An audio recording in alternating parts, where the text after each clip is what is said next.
So if you've been following this campaign, which I'm sure you have, some things that really make me angry of late, they really do make me angry, is when it comes to geographic locations, when it comes to the leaders. And by the way, 3 days after not being able to name a foreign leader that I admired, I still haven't come to grips with that.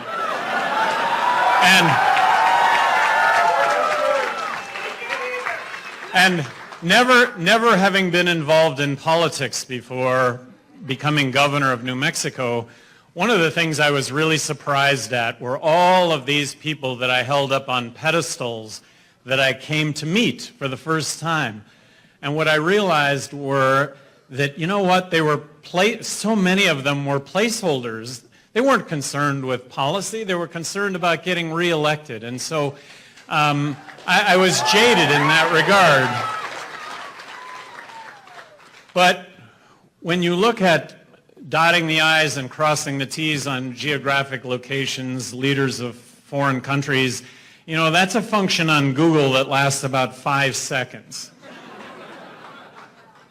But when you consider that we're gauging our leaders or their ability to lead on their ability to answer those questions when they're not answering the questions on our military interventions and the fact that we support regime change and we put our military in this horrible, horrible situation of being the world's policeman.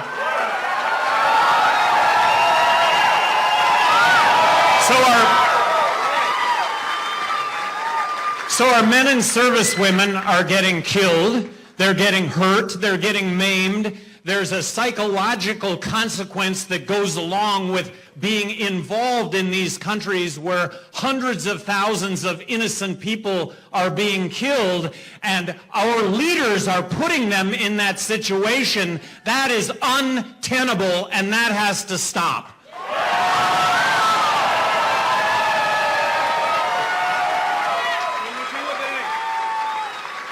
When you look at Aleppo, when you look at Syria, we got the west side of Aleppo. Let's see, that's Assad and the regime. And then on the east side, we've got the Free Syrian Army that we support.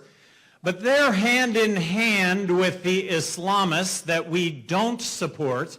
And we arm the Free Syrian Army, and those arms end up in the hands of the Islamists.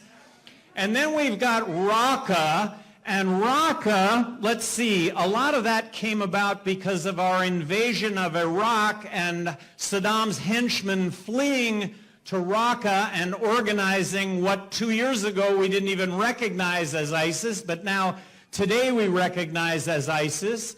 And we support the Kurds against ISIS, but the Kurds are sideways with our Turkish ally that aren't as good an allies as they were before we invaded Iraq. You can't make this stuff up. And that's what we're doing. And that's got to stop. Yes.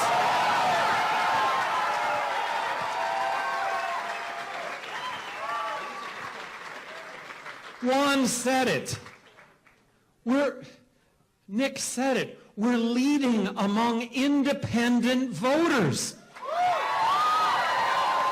28% of America says they're Democrats. 26% of America says they're Republicans. And you look at these presidential debates, the Presidential Debate Commission made up of Republicans and Democrats with absolutely no desire at all to see a third party on stage representing what I think are the majority of Americans, and in this case, it's independents.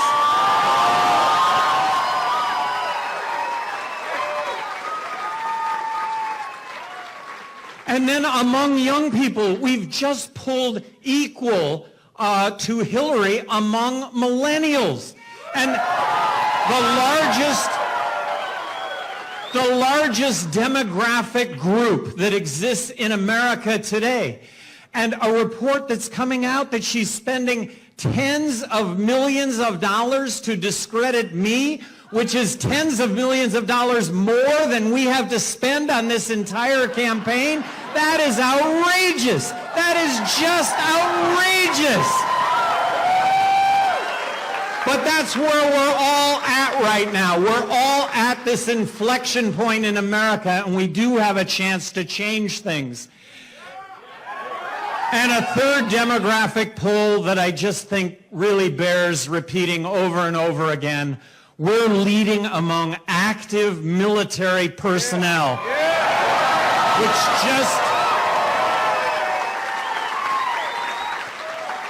which just speaks volumes to the fact that what we're saying makes sense to the group most affected by these policies. I've lived my entire life telling the truth. And when you tell the truth, you don't have to remember anything. And when you tell the truth, okay, so we all make mistakes too, right? All of us. But when you tell the truth, that means that you acknowledge mistakes. And there's no quicker way to engage in fixing mistakes than acknowledging them first. I think the unforgivable in life is hypocrisy. Saying one thing and doing another.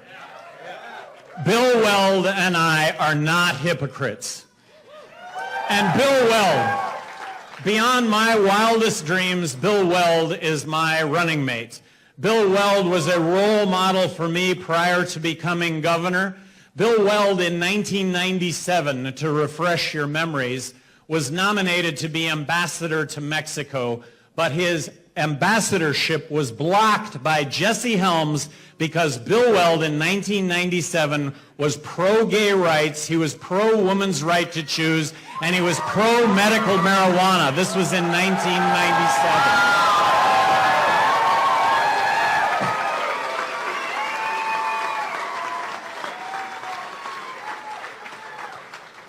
I've got one bit of advice for all of you here today. If nothing else comes out of this, this is my advice. And my advice is worth exactly what you pay for it, which is nothing. But my advice is to take whatever it is that you know and apply it entrepreneurially. There'll never be a greater reward than creating your own job or creating jobs for others.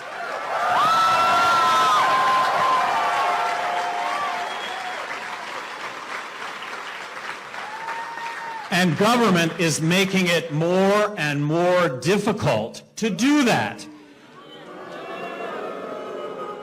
Count on certainty that it will not be more difficult with Bill Weld and myself as president and vice president.